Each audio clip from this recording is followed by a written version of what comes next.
Hey everybody, welcome back. So we're getting into August 20th, and what's going on here at our Zin block is the last of the fruit dropping, the thinning. Now most folks will come through and drop the first round of fruit, right? They'll come through and drop this guy here.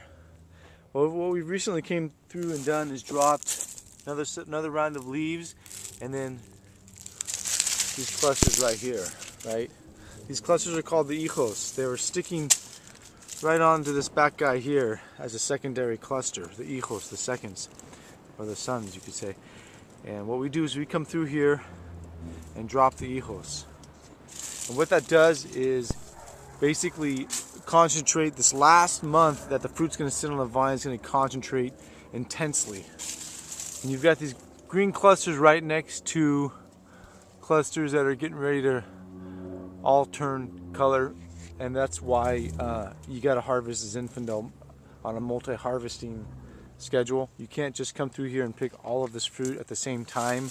You'll get too wide of a variance between the pink stuff, the green stuff, and the ripe stuff. So what we're going to do is come through here and start picking only the ripe clusters. Cluster by cluster, we're going to look at what goes now or what's going to go in 2 weeks after the first harvest. So one of the questions I've received in the tasting room pretty often is, what does it take to make this kind of Zinfandel that we make here at Harvest Moon? Intense aromas, a lot of flavor, a little lackluster on the color, and lighter bodies because of the lower alcohols. But my goal is to put as much aroma and flavor in my wines with the least amount of oak flavor and the least amount of alcohol as possible.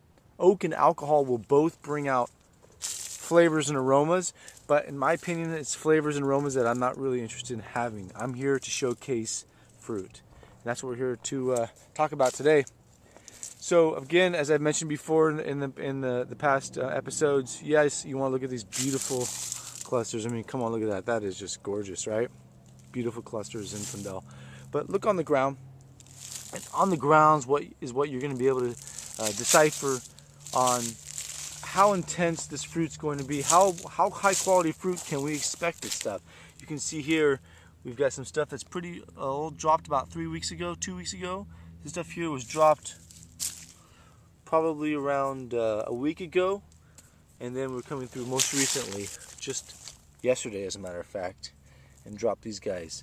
It's necessary. Zinfandel puts out a lot of clusters, a lot of fruit, and it's up to you as a grower to allow 25 clusters per vine or 40 clusters per vine.